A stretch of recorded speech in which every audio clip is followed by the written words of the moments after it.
My name is Derek Uhunmwangho. I am the Labour Party candidate for Edo State House of Assembly, Ego State constituency. I participated in the last state constituency election in Edo State under the Labour Party. And unfortunately, the power mongers, those who see themselves as the feudal lords of our political landscape, the PDPs and their associates, they shortchanged me, they beat up my people, they beat me up using the instrumentality of government. They employ talks to coerce INEC officials to write arbitrary figures in the polling unit results, even though it was already uploaded to the INEC portal. The election was first conducted on March 24th, 2023, and I won a landslide victory. I had 10 votes shy of 11,000 votes in the last election. My closest rival had 5,578 votes. That is the PDP candidate. My vote is almost times 2 of our votes. Because they wanted to perpetrate illegality, they connived with the INEC official to declare the election inconclusive.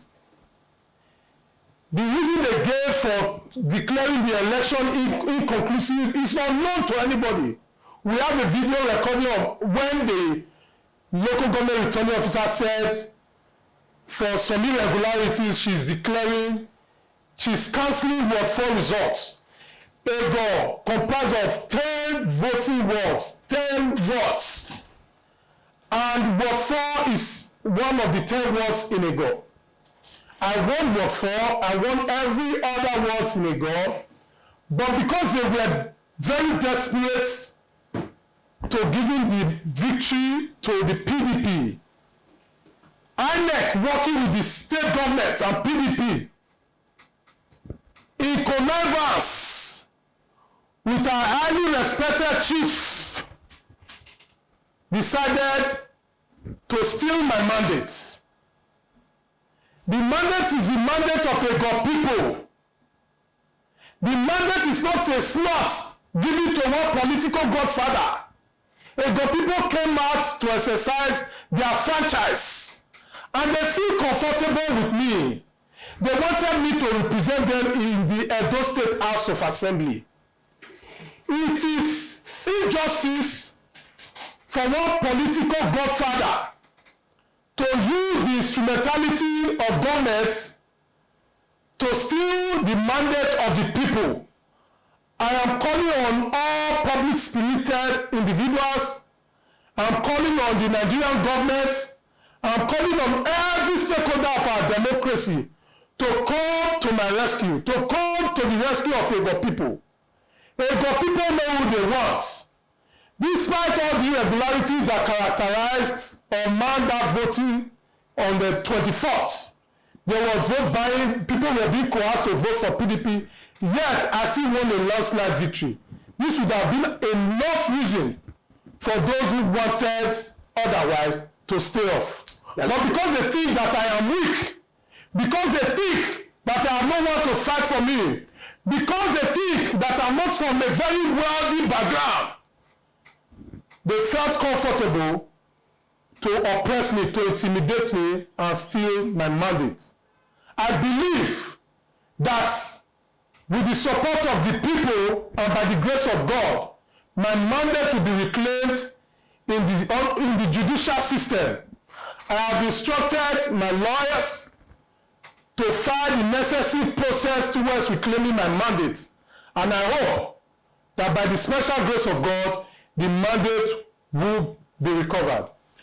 Earlier you mentioned the fact that there are some godfathers and some elements. Who are these elements and who are especially had colluded with the the authorities in order to subvert the process? And talking about the candidate whom you contested against, could you be specific about that? And could you also tell us what attempts were made to hatch this robbery against by the fact that they actually stole this mandate? First of all, I am in possession of certified true copies of all INEC results that emanated from the first set of election. From Ward 1 to 10, INEC gave me certified true copy of from EC8A and from EC8B. And Ward 4 was among the ones that were declared. It was declared from the polling unit level results were declared, and at the one level results were declared. The returning officer for Ward 4 wrote a report that yes, there were a little pandemonium, but it was later, resolved, and that is why the result for Ward 4 was delayed. But now he has submitted it. It was expected that INEC would have collated all the results and declare a winner, because no law in Nigeria gives INEC the power to cancel an election that they conducted and declared. It is the court that has the power to cancel an election. Election was already concluded in Ward 4 on the 24th of March. Yet INEC refused to declare a winner based on the result of the election that they conducted. They decided to suspend the process and cancel Ward 4 so that they can conduct another election in Ward 4. So what you're saying is that earlier on you mentioned the fact that there are 10 voting wards. Yeah. Are you saying that the INEC coalition officer actually cancelled the election based on the irregularity that was conducted in just one ward? According to her, she says she wants to cancel Ward 4 results based on some irregularities. Only one word. Only one word. Out of the 10 words. And this is a word that have already been declared. Results have been declared in this word. But she cancelled it. If the polling unit officer did not cancel the results from that polling unit, and the ward collation officer did not cancel it, the local government returning officer does not have any power to cancel an election she did not conduct. So unfortunately, she exercised this power, and you are aware that this has become a recurring decimal in our Nigeria political system or landscape. You can see the issue in Adamawa today. The bar for election incompetence in Nigeria continue to drop every day. And can we continue like this? Can we continue in a society where the perceived weak cannot get justice? Where the so-called feudal lords will continue to have their way through illegal and irregular means? My people came out and exercised their franchise.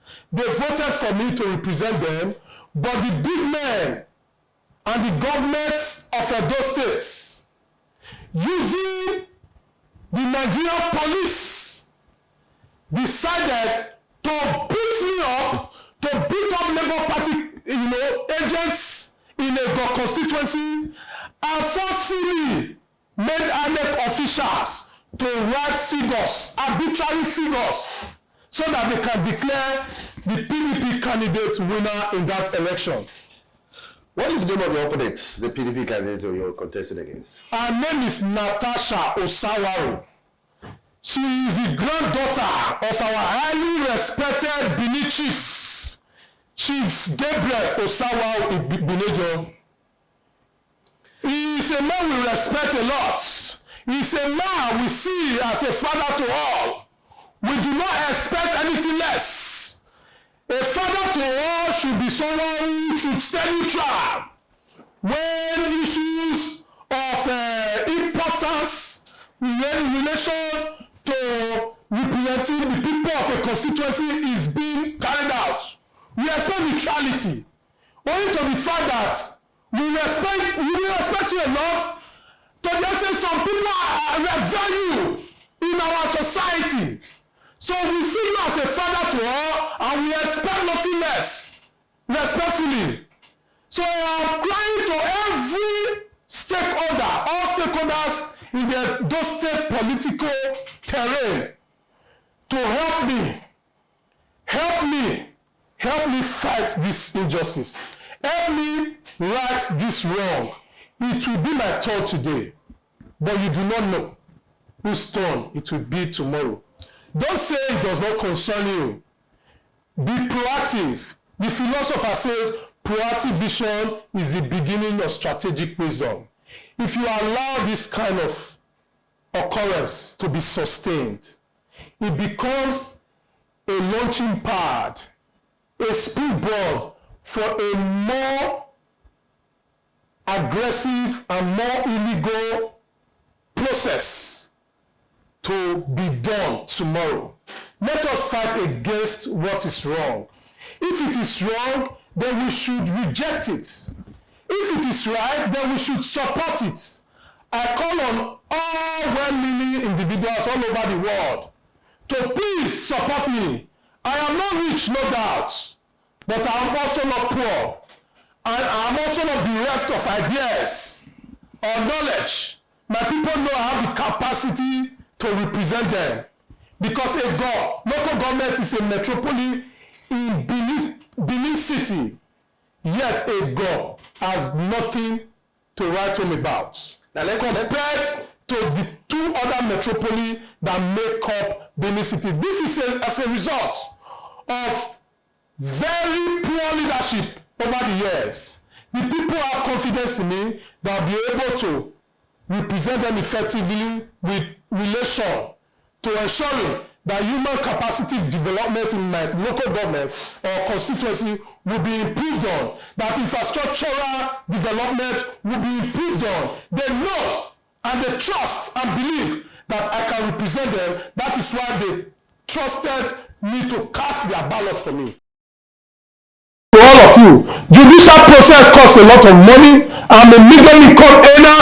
I want all those good lawyers out there who know how to fight for the justice of the oppressed to support me. I want those people out there who know how to fight for the oppressed to support me, because if you are able to right this wrong, tomorrow people will not be able to do it the second time. Now let me get your view on this.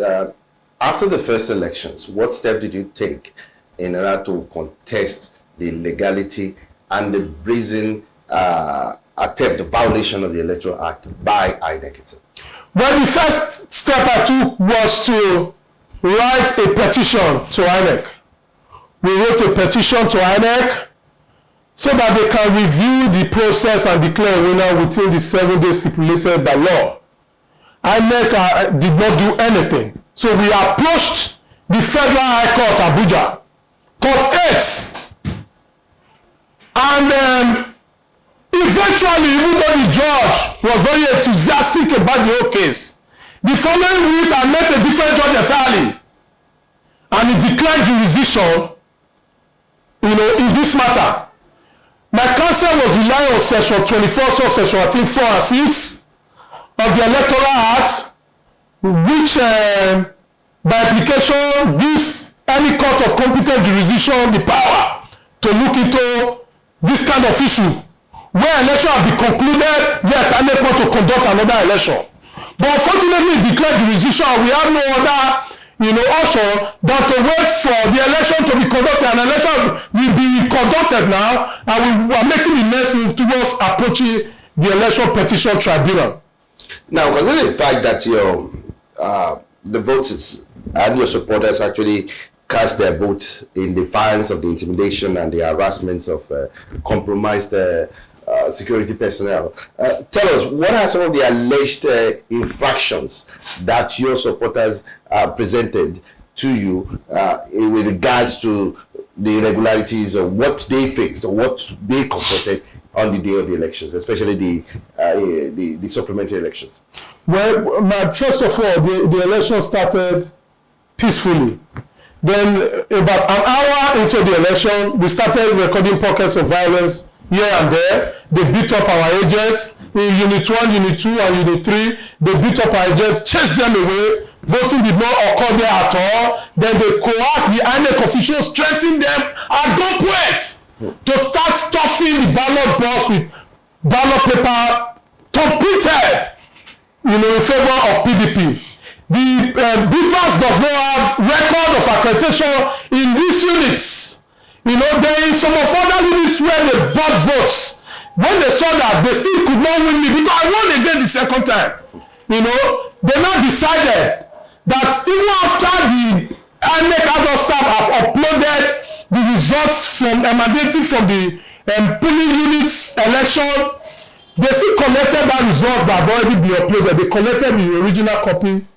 Even though carbon copies of this result have been handed over to our agents and security officials, they collected it and changed the figures again. You know, in those polling unit results, they mutilated it, changed the figures, and forced the one collation officer of Ward 4 to also input those figures in the word collation result, that is from EC8AB. You know, so having done that, in a commando style, all of the talks that PDP employed went to the local government collation center. Before then, when I came to challenge the illegality that they were, perpetrating, they beat me up, black and blue.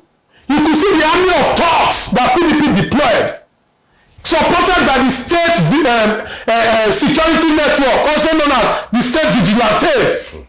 Their head, named Abo, was, in the place, in the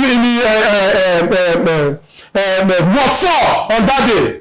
The CSO government house of Edo State was in Ward 4 on that day. It took the grace of God. I love that they gave, them mandate to do anything to ensure that they steal that mandate and give it to Natasha Osawaru of PDP.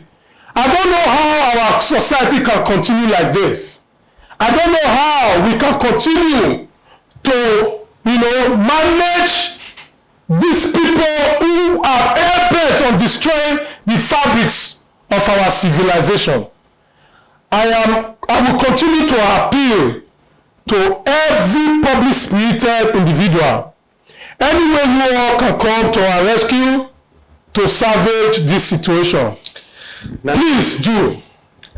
Let me ask you, having reviewed these evidences that you have, what are you doing at this point in time in order to reclaim the mandate that has been given to you by your constituents? I have started discussion with my lawyers, and any day now, the best line of action, of course, legal action will be taken in an attempt to remedy this situation.